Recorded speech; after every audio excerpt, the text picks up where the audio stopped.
Today on Cooking with Morgh, I will be making Khoresht Qeymeh Aloo. This khoresht is made with golden dried plums, also known as aloos, and yellow split peas.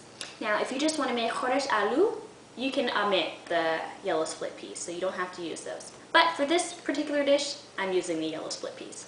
So, what you will need is one large chicken breast diced into about 1.5 inch pieces, and you don't have to use chicken breast. If you prefer dark meat, you can use 6 to 7 chicken legs with the skin removed. You will need 1 small onion diced, 1 cup of dried golden plums, washed in cold water, and also picked over for stems because you want to enjoy your khoresht and you don't want to have an unpleasant stem in your mouth. I have 1/2 cup of yellow split peas, and I will wash these in cold water prior to putting them in my khoresht. 1 tablespoon of turmeric, 1.5 teaspoons of cinnamon, 1 teaspoon of kosher salt, or also to your taste, 1 teaspoon of black pepper, or also to your taste. This is an optional ingredient. You don't have to put this in there. I put 1 teaspoon of lemon pepper, and I put it in there because I feel it makes it tastier. So you'll probably see me putting this in a lot of my khoresht. So once again, you don't have to put it in there. You can omit this ingredient. I will need 2 tablespoons of lemon juice, and I will need 1/4 teaspoon of ground saffron, also known as saffron. Now, if you buy saffron from the store, it comes in a stem. But what you'll need to do for most Persian dishes is you need to place your saffron stems in a mortar and pestle. And so in the bowl, you place your stems, and then you sprinkle it with a little bit of sugar.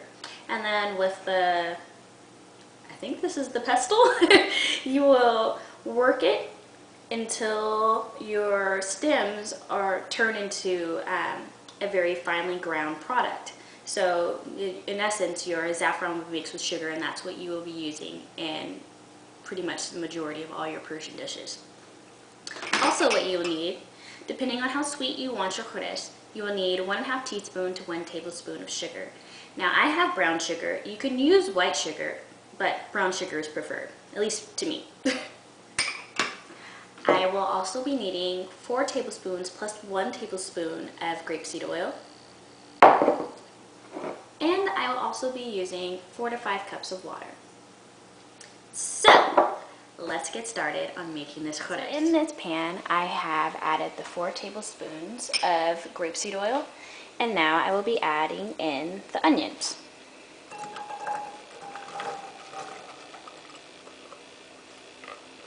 So you want your heat on about medium-high, and you're going to saute your onions until they are golden brown. So make sure you stir frequently because you don't want your onions to burn. And so this process is going to take about 5 to 8 minutes. So my onions are browned, so now I am going to add in the turmeric.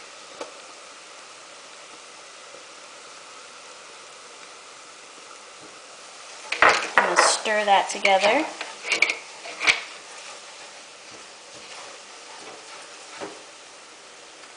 And I'm also going to add in the chicken.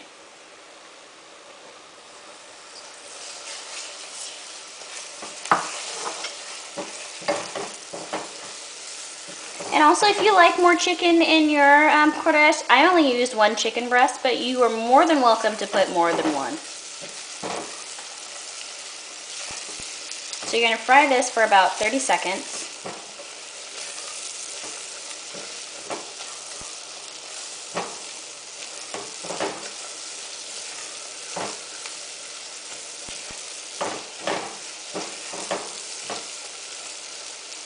Stirring to coat all that chicken in that wonderful turmeric.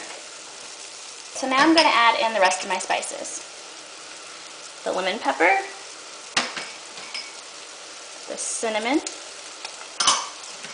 the pepper, the salt.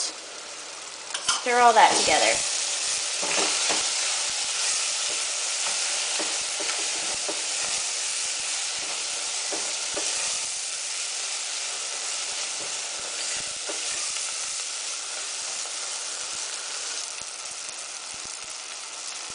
Now I'm going to add in the yellow split peas.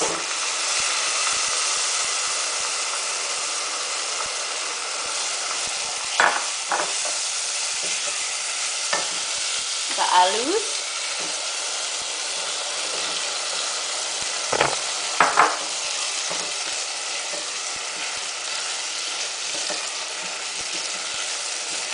And I'm going to add in the water.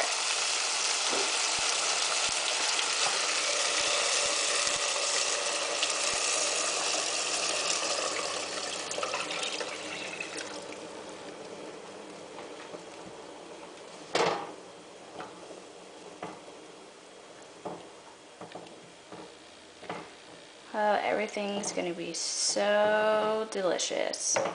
So you want to make sure you stir that to combine all the flavors. And now I'm going to add in the saffron. See that beautiful red dot of color? So the saffron is going to give it this wonderful, beautiful color.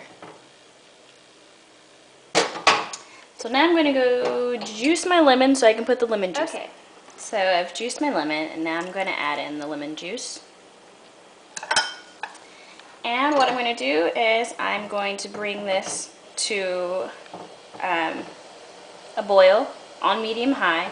I'm going to cover it with the lid, and I'm going to boil this for 45 minutes, stirring occasionally to prevent it from sticking on the bottom. So here is my lid. My heat's on medium-high. I'm going to set my timer for 45 minutes, and I will show you what it looks like after 45 minutes. So my khoresht has been cooking for 45 minutes. As you can see, it's starting to cook down. I'm going to stir it and clean the sides off.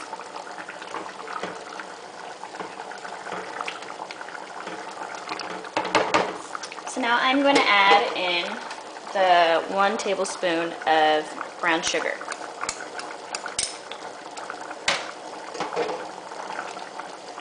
I'm going to stir that in.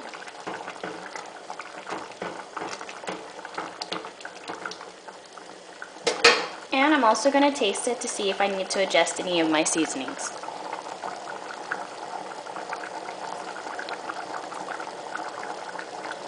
And I think it could use a little more salt. So let me get the salt out and give it just a little more salt. Stir that in.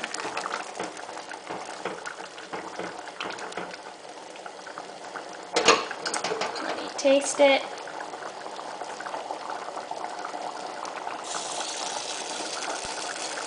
And I think that is a lot better.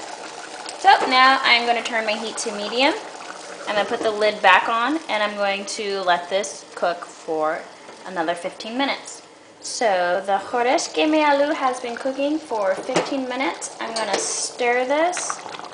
Whoa, doesn't that look good already? But it's not finished yet. So now I'm going to add in 1 tablespoon of grapeseed oil. I'm going to stir that. I'm going to turn my heat to low. Put the lid back on, and I'm going to cook this for an additional 30 minutes. And after 30 minutes, the khoresht will be ready. So the Khoresht Qeymeh Aloo has been cooking for the additional 30 minutes. As you can see, the oil has come to the top, which usually means that your khoresht is ready. Oh gosh, look at this. This looks delicious. Just stirring it, you see how all the flavors have come together and everything is thickened. Oh gosh, this is going to be delicious, and it's still juicy.